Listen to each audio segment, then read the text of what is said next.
ඔන්න එකමත් එක රටක ලස්සන වනාන්තරයක් තිබුණා.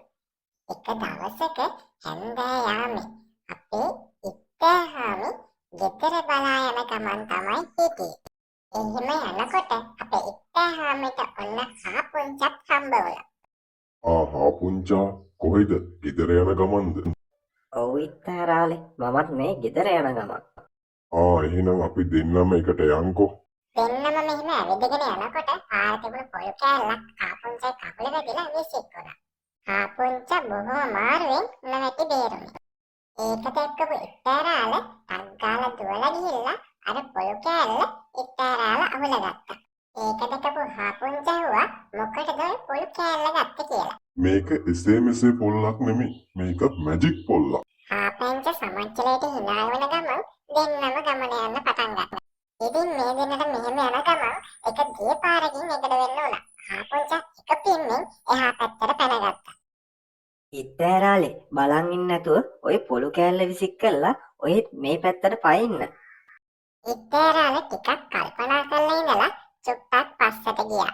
පස්සට ගිහිල්ලා පොළු කෑල්ල තියලා ටග්ගාලා එහා පැත්තට පැනගත්තා පොළු කෑල්ල පිහිටින්. ඔයාට යස අගේට පයින්න පුළුවන් ඉත්තරාල. මම නම් පයින්න දන්නේ නෑ හාමි. ඒත් මම පයින්නකොට මේ පොල්ලේ බලේ මට පිහිට වුණා. ඔන්න ආයෙත් දෙන්න කතා කර කර සාමාන්‍ය විදියට ඉස්සරහට ගියා. දෙන්නත් එක මෙහෙම කතා කර කර යනකොට ඉස්සරලා ගිය හාපුංචව මඩවලකට වැටුණා. ඉතින් ඒ වෙලාවේ ඉත්තෑරාල අතේ තිබුණු පොළු කෑල්ල හාපුංචට දීලා හාපුංචව ඇදලා ගත්තා. ඔන්න ආයෙත් දෙන්නම ගමන යන්න පටන් ගත්තා. කැලේ හිටපු නරිලාව මේ දෙන්නව දැකලා මේ දෙන්න ඉස්සරහට කඩම් පැන්නා. ඉත්තෑවෝ මම උඹට අත තියන්නේ නෑ උඹේ කූරු හින්දා. හැබැයි හාපුංචෝ උඹ මං උඹව අල්ලලා ගිලිනවා. ආහාමි පැනලා යන්න හැදුවත් ආහාමිට පැනලා යන්න බැරි වුණා. හැබැයි ඒ වෙලාවේ ඉත්තෑරාල එයාගේ අතේ තිබුණු පොල්ල අරන් ඇවිත් නරිරාලට ඔළුවටම ගැහුවා. ඉතින් ඒ පාරින් නරිරාල පැනලා ගියාට පස්සේ මේ දෙන්න ආයෙත් ගමන යන්න පටන් ගත්තා. හාපුංචයි ගෙවල් තිබුණේ කන්දකින් එහා පැත්තේ. සාමාන්‍ය විදිහට ඉත්තෑරාල නැගගත්තත් හාපුංචට නැග ගන්න බැරි වුණා. ගොඩක් මහන්සි. ඉතින් ඉත්තෑරාල කරේ ඉත්තෑරාලගේ පොළු කෑල්ල දීලා හාපුංචව උඩට ඇදලා ගත්ත එක. බලන්නකො ඉත්තරාලේ ඔයාගේ ඔය මැජික් පොල්ල මට ආයෙත් සැරයක් පිහිට වුණානේ. ඔයාගේ ඔය මැජික් පොල්ල නැත්තම් මට අද ගෙදර එන්න හම්බෙන්නේ නැහැ. ඔයාට බොහොම ස්තුතියි ඉත්තරාලේ.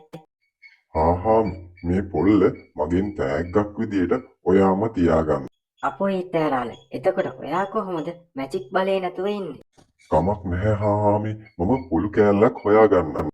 ඒත් ඉත්තරාල කොහෙන්ද ඒකට බලයක්?